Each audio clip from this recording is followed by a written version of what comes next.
विशेष धम्म देशना आज दिनांक 26 जून 2020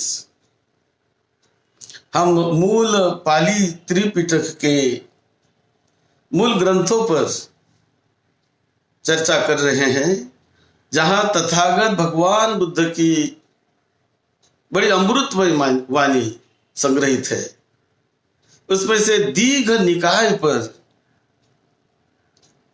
हम चर्चा कर रहे, उसका है पायासी सुत्त। सुखो बुद्धानं उपादो सुखो सद्धम्म देशना। तथागत भगवान बुद्ध का इस धरती पर उत्पन्न होना, निर्माण होना बड़ा सुखदायी होता है, बड़ा कल्याणकारी होता है। और तथागत बुद्ध ने दी हुई धम्म देशना को सुनना बड़ा कल्याणकारी, बड़ा मंगलमय होता है। आज हम दीघ निकाय, जो पाली त्रिपिटक के सुत्त पिटक का एक ग्रंथ है, उसमें से पायासी सुत्त पर हम चर्चा करेंगे। पायासी सुत्त। एक बार कौशल देश के राजा प्रसेनजीत, मगध के राजा, उन प्रसेनजीत राजा के सेतव्य नाम के नगर में एक सिंसपा वन, ऐसा एक विहार, उस सिंसपा वन में एक बार अरहत कुमार काश्यप, ये वहां पर बड़े प्रसिद्ध थे वो सारे इलाके में। और उसमें वो जो सिंसपा वन्य सेतव्य नाम के नगर का जो प्रमुख था, उसका नाम था पायासी राजन्य, कि जो राजा के सहायता से वहां पर एक स्वामी करके उस सारे भूप्रदेश का स्वामी जैसा वो रहता था, और बड़े सम्मान के साथ लोग उनको मानते थे। वो एक धनी श्रेष्ठी भी, श्रेष्ठी जैसा था, स्वामी था, मतलब वो प्रमुख था उस सेतव्य नगर का। तो वहां एक बार अरहत कुमार काश्यप अपने विहार करने के लिए गए, घूमने के लिए, वहां परिचारिका करते करते चले गए। जब लोगों को पता चला कि कुमार काश्यप अरहत बड़े प्रसिद्ध, बड़े प्रभावशाली उन दिनों, ऐसा जब उनका नाम था, उनकी कीर्ति थी, तो लोग उनको मिलने के लिए बहुत भीड़ लगाकर चले गए। और जब वहां लोग गए तो ये पायासी राजन ने, बड़ा पंडित था, मेधावी था, उन्हें लगा कि मैं अरहत कुमार काश्यप जी को मिलूं और मेरी जो शंकाएं हैं उस शंकाओं को मैं पूरा करने का भी प्रयास करूं। तो उनकी एक बहुत सारी ऐसी कुछ शंकाएं थी, तो मूल रूप में हम उस पर जा रहे हैं। जो शंकाएं थी, एक मंतं निसिन्नो को पायासी राजयो आयस मंतं कुमार कश्यपंगे तदवोच। उन्होंने कुमार कश्यप को पूछा, क्या पूछा? इतिपि नथी परोलोको नथी सत्ता उपपातिका नथी सुकत दुक्कट्टानं कम्मानं फल विपाकोति। इस प्रकार का उन्होंने प्रश्न पूछा। कि यहां पर कोई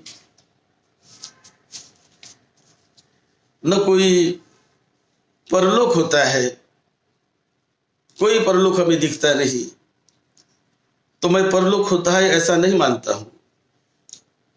न जीव मरकर पुनः जन्म लेता है, यह भी मैं नहीं मानता हूं, क्योंकि मुझे यह दिखता नहीं। उसी प्रकार अच्छे और बुरे कर्मों का कोई फल होता है, यह भी मैं नहीं मानता हूं, नहीं मानता है। इस प्रकार वो उनसे प्रश्न पूछने लगा कि क्यों नहीं मानते और क्यों मानना चाहिए। उस पर वो चर्चा होते रही। मैं इसलिए नहीं मानता कि जो मरे हुए लोग हैं, तो किसी ने आज तक आकर ये नहीं बताया कि मृत्यु के बाद मैं यहां उत्पन्न हुआ हूं, वहां उत्पन्न हुआ हूं, या मेरी ऐसी सदगति या दुर्गति हुई। ऐसे मेरे परिवार के, मेरे दोस्त मित्र जो है, मेरे परिवार के जो है, मेरे सगे संबंधी जो है, उनकी भी ऐसी मृत्यु हो गई। मैंने देखा उनको मरते हुए। मैंने कहा भी कि देखो भाई, जहां भी आप जाओगे ना तो हमें बताना आकर, लेकिन हमें किसी ने आकर नहीं बताया। इसलिए मैं नहीं मानता। और धर्मों को मानने वाले जो है आस्तिक लोग होते हैं, ये आस्तिक लोग भी, ये भी मृत्यु से डरते हैं, मरना नहीं चाहते। यदि मृत्यु के बाद बहुत कुछ उन्हें मिलता होगा, बड़ी सुख शांति होगी, तो उन्होंने डरना नहीं चाहिए।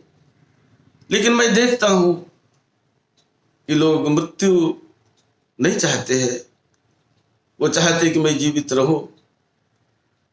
तो यह भी कारण है कि मुझे लगता है कि नहीं, ऐसा कोई नहीं कुछ मिलता होगा।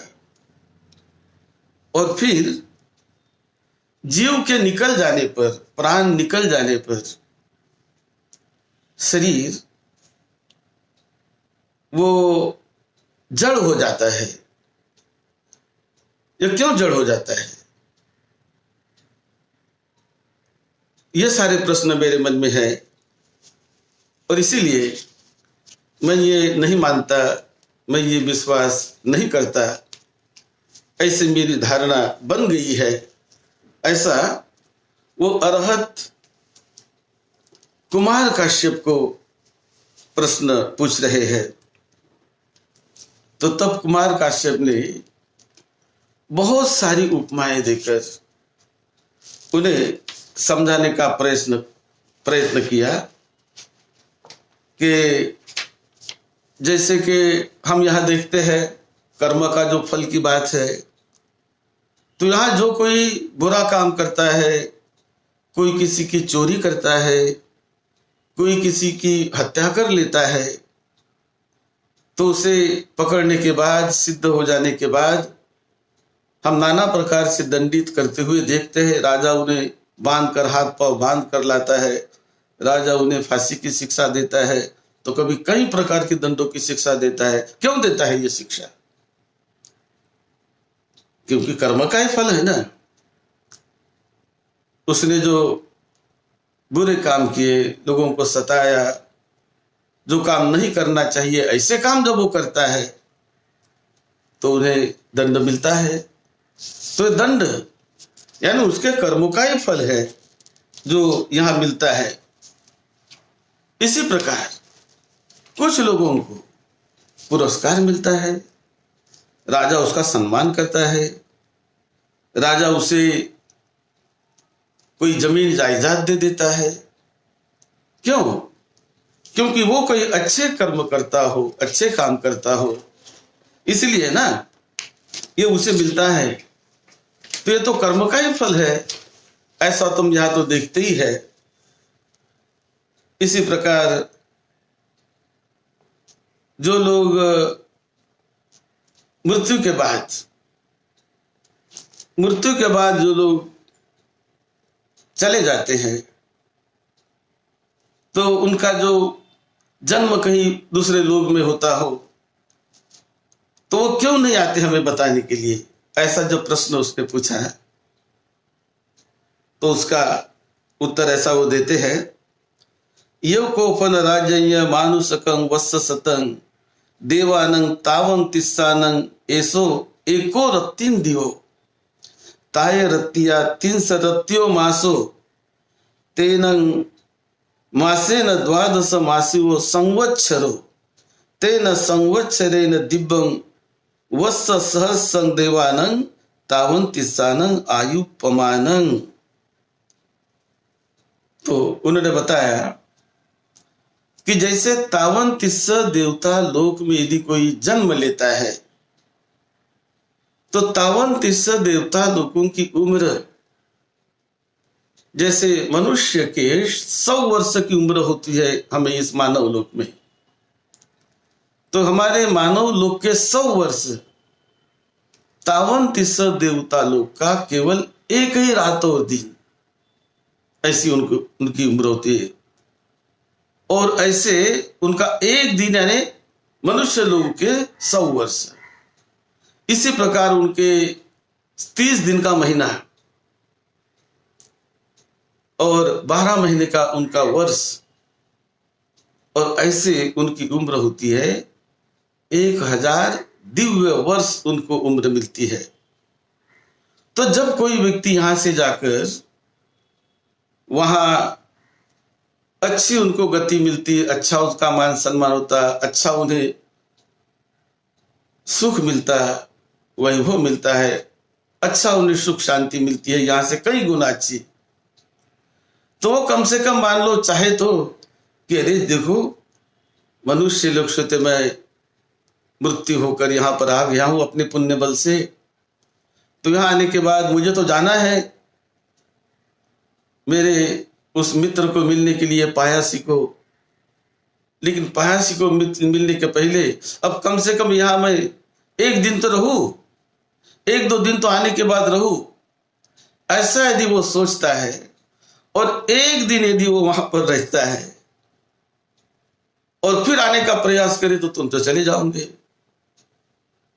उनका एक दिन का जीवन मनुष्य लोग का 100 दिन का जीवन है, तो एक दिन भी यदि वहां खुशी से रहता है तो आप तो चले जाओगे, कैसे वो आपको आकर बताएंगे, ऐसा उसने एक तर्क दिया। दूसरा तर्क कि जब कोई बुरे काम करके उसे दुर्गति मिलती है और दुर्गति मिलती है और वो चाहे दुर्गति को झेलते हुए कि चलो दुर्गति तो मुझे मिल रही, मैंने जो कुछ अकुशल काम किए, पाप कर्म किए, बुरे कर्म किए, उससे मुझे दुर्गति मैं झेल रहा हूं, लेकिन चलो मेरे रिश्तेदार को जो पायासी राजन्य है उनको बताने के लिए मैं जाऊं, तो कैसे वो आएगा, कौन उसे छोड़ेगा। जिस प्रकार उसने तर्क दिया कि जब कोई राजा किसी जघन्य कार्य करने वाले को पकड़ लेता है, उसे विभिन्न प्रकार से दंडित करता है उनके दुष्कर्मों के कारण, और वो यदि आदमी कहे राजा को या दंड देने वाले को, राजा तो स्वयं दंड नहीं देता है, दंड देने वाले और लोग होते हैं, तो वो यदि कहे दंड देने वालों को कि देखो भाई आप तो मुझे दंड दे रहे हो, ठीक है मैं तो दंड भोग रहा हूं, भोगूंगा ही, लेकिन मुझे मेरे परिजनों को, मेरे जो मित्र है पायासी राजन जिन्होंने मुझे बताया, तो उनको मिलकर मुझे आने दो, ऐसा यदि वो कहने लगा है तो कोई उसे छोड़ेगा क्या? क्यों उसे छोड़ेगा? उसे नहीं छोड़ेगा, क्योंकि उसने बुरे काम किए हैं, तो वो दंडित किया जाएगा, उससे बुरे कामों की वजह से दंडित किया जाएगा। इस प्रकार वो जो उपमा देकर उनको बता रहे। फिर और भी एक तर्क उन्होंने बताया, उपमा और भी थी कि जब व्यक्ति को मृत्यु आती है तो मृत्यु आते समय कोई उसके चित्त को, उसके जीव को हम बाहर जाते भी नहीं देखते और कभी जीव को अंदर आते भी नहीं देखते, तो ये कैसी? तब अरहत ने उनको बताया कि देखो, जैसे ऐसे समझो कि एक कोई बड़ा धनी व्यक्ति अपने कमरे में सोया हुआ है और अपनी सिक्योरिटी के लिए उसने 4-5 लोग अपने सिक्योरिटी के लिए लगाए हैं। चारों दिशा में उनके सिक्योरिटी के लिए लोग खड़े हैं, उनके सेवक वो खड़े हैं और यह सोया हुआ है, आराम से सो रहा है और ये चारों लोग पहरा देकर उनको देख रहे, उनकी सुरक्षा कर रहे हैं। अब ऐसे में ये सोते हुए, ये धनी व्यक्ति सोते हुए, वो जब सपनों में उसका मन कहीं दूसरी नगर में जाता है, कहीं दूसरी जगह में व्यापारी से मिलता है, कहीं दूसरा चिंतन उसके मन में होने लगता है, कोई कहीं यहां जाकर आता है, वहां जाकर आता है, वहां कुछ करके आता है और ये लोग तो पहरा दे रहे, लेकिन पहरा देने वालों को पता ही नहीं। पहरा देने वालों को लगता है कि वो तो सोया हुआ है, सो रहा है, हम तो उसकी रक्षा कर रहे हैं।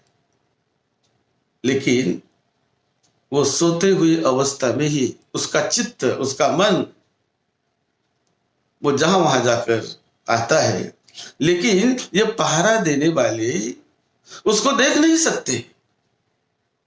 अब उसने तर्क दिया कि जब जीते जी तुम्हारे आंखों के सामने तुम उसके बॉडी को देख रहे हो, वो सोया है, और कब सोते हुए कहां पर वो जाकर आया, कभी स्कूल में जाकर आया, कभी कॉलेज में जाकर आया, कभी किसी शहर में वो जाकर आया, कभी नदी में जाकर आया, नदी में तैर के आ गया,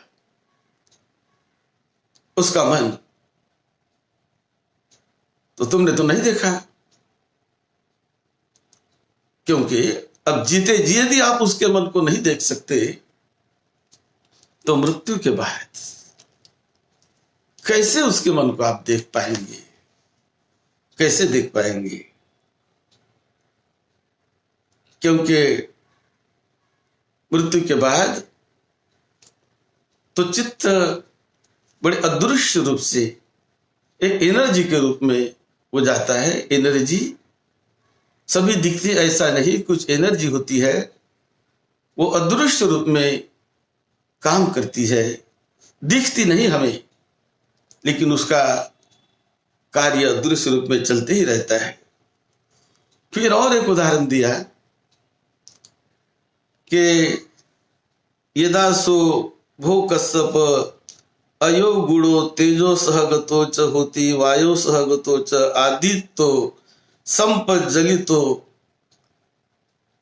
सजोति भूतो तदा लहुतरो च होती मधुतरो च कम्मयतरो च यदापनसो अयो गुणो नेव तेजो सहगतो होती न वायो सहगतो शीतो निवृतो गरुतो।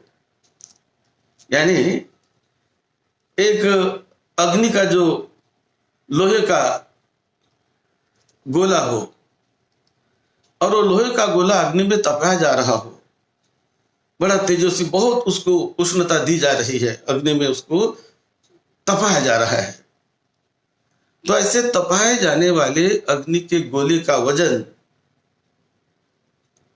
तपाते समय वो कम वजन होता है और वो तपने के बाद, वो जब ठंडा हो जाने के बाद उसका वजन वो ज्यादा होने लगता है। इसी प्रकार जब मनुष्य जीवित है तो जीवित व्यक्ति का वजन वो कम होता है, लेकिन वही व्यक्ति मृत्यु हो जाए, उस व्यक्ति की मृत्यु के बाद चित्त निकल गया, ऊर्जा निकल गई, अग्नि निकल गई शरीर से, वायु धातु शरीर से निकल गई, क्योंकि मृत्यु हुए शरीर में अग्नि नहीं रहती, ऊर्जा नहीं रहती, वो निकल जाती है, उसे तो मृत्यु कहते हैं।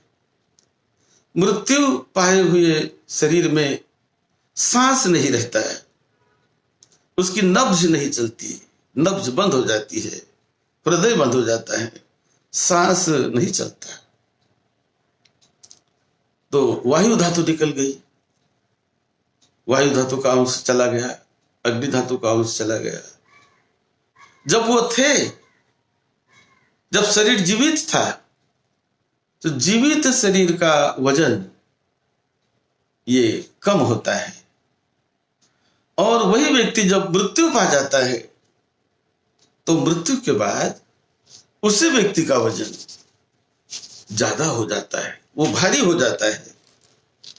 तो इस प्रकार जो परिवर्तन जीवित काल में होता है, तो मृत्यु काल में भी ऐसा परिवर्तन, यानी जो ऊर्जा अदृश्य रूप में वो गमन करती है और अपने जैसे जो द लॉ ऑफ अट्रैक्शन कहते हैं जिसे, यानी चुंबकत्व का जो नियम, तो वो जैसा खींच लेता है, चुंबक लोहे के किसी वस्तु को खींच लेता है अपनी ओर, इसी प्रकार उसके चित्त संखार, उसके कर्म फल, उसकी चित्त में जो कुछ भी विचार होते हैं, जो कुछ भी भाव होते हैं, वो चित्त के भाव उस चेतना को उस दिशा में वो खींच लेते हैं। और चेतना एक जैसी नहीं होती, अलग अलग प्रकार की चेतना होती है। इसी प्रकार उसके गमन का भी जो परिणाम एक जैसा नहीं, तो अलग अलग उसके गमन का परिणाम होता है। इसलिए वो हमें दिखाई नहीं देते। फिर उन्होंने एक और भी तर्क दिया, और भी उन्होंने उदाहरण दिया। यदा सो दारको 10 वसुदेशिको वा होती 12 वसुदेशिका वा अथको तस् अग्गिकस्य जटिलस्य जनपदे कंचिदेव करणीय उपज्जी अथ कोसो अग्नि को जटिलो तंगदार कंगे तदवोच इच्छा महं तात जनपदं गंतु अग्नि तातं परिचरेयासी माचते अग्नि निबाई। एक बार एक ऋषि थे जटिल, और वो अग्निहोत्र किया करते थे, अग्नि हमेशा जलाए रखते थे। अब ये ऋषि को जटिल ऋषि को एक बार ऐसा हुआ कि किसी दूसरे जगह पर जाने का उनको काम निकल गया।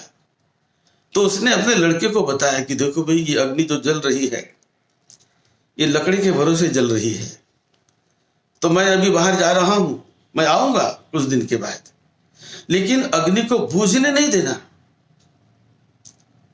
उसको बुझने नहीं देना, उसको जलते ही रहने दो।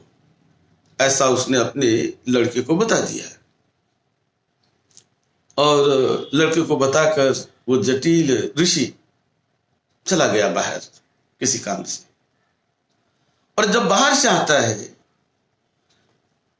तब देखा, लड़के ने क्या सोचा, लड़का इतना कोई होशियार नहीं था, तो लड़के ने कोई ध्यान नहीं दिया। उसने कहा अग्नि तो ये लकड़ों से जलती है ना, चलो अग्नि तो बहुत देर से जली रही, मान लो बुझ भी गई तो लकड़े हैं, जल जाएंगे, जला देंगे।